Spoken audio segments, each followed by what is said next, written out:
जय गुरुदेव।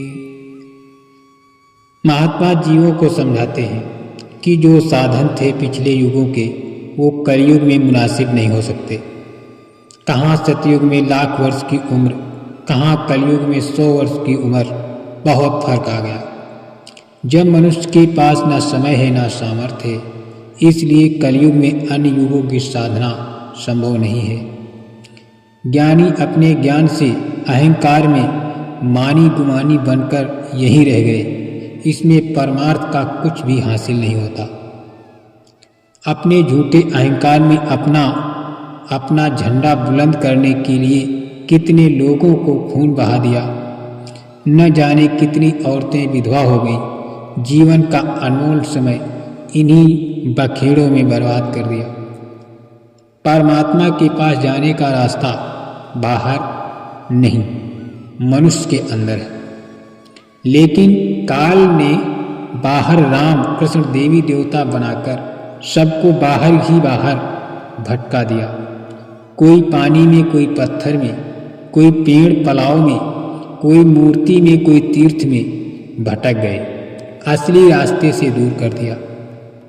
व्रत उपवास से शरीर हल्का होता है, काया निरोगी होती है। लेकिन हम ये सोचें कि इनमें हमें मुक्ति मिल जाएगी तो ये सरासर गलत है। दुनिया ऐसे ऐसे रीति रिवाजों में फंसी पड़ी है कि किसी को मुक्ति नहीं मिल सकती। यहीं के जन्म मरण में ही पड़े रहना। ये सब रीति रिवाज निकलने के लिए नहीं, फंसाने के लिए बनाए गए। काल ने सबको बाहर ही बाहर भटका दिया है। बाहरी कर्म कांडों से न किसी को मुक्ति मिली है, न कभी किसी को मिल सकती। लोमस ऋषि बताते हैं कि हमने सभी तीर्थों में स्नान करने के बाद जल जीवों की योनि में जन्म लिया।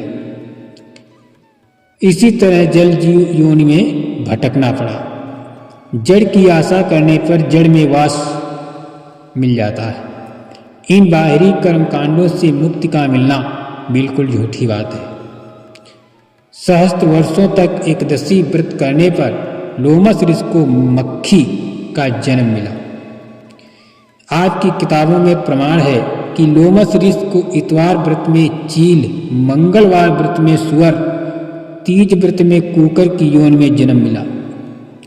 प्रदोष व्रत में गधे की योनि मिली। नौवीं अष्टमी व्रत में घूस बने। गौदान में बकरी का जन्म पाया। हम आपकी पूजा पाठ का विरोध नहीं कर रहे हैं। जो आपकी किताबों में लिखा है उसका अर्थ बताया जा रहा है। लोमस ऋषि ने अपने पिता ब्रह्मा से साफ साफ शब्दों में कहा कि व्रत उपवास से हमको कुछ नहीं मिला। लोमस ऋषि अपने पिता से कह रहे हैं कि जो जो आपने कहा वैसे वैसे किया, लेकिन मैं खाली रह गया, मेरा जीवन बर्बाद हो गया।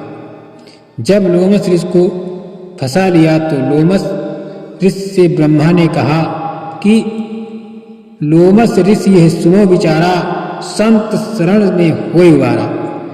और फिर कहा तीर्थ व्रत सब झूठ पसारा, नहीं होवे या ते निवारा।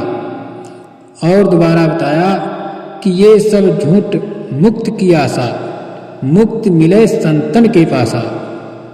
जब तक तुम अपार दया सागर प्रभु मालिक से नहीं मिलते, तब तक कोई सुख शांति हासिल नहीं कर सकते।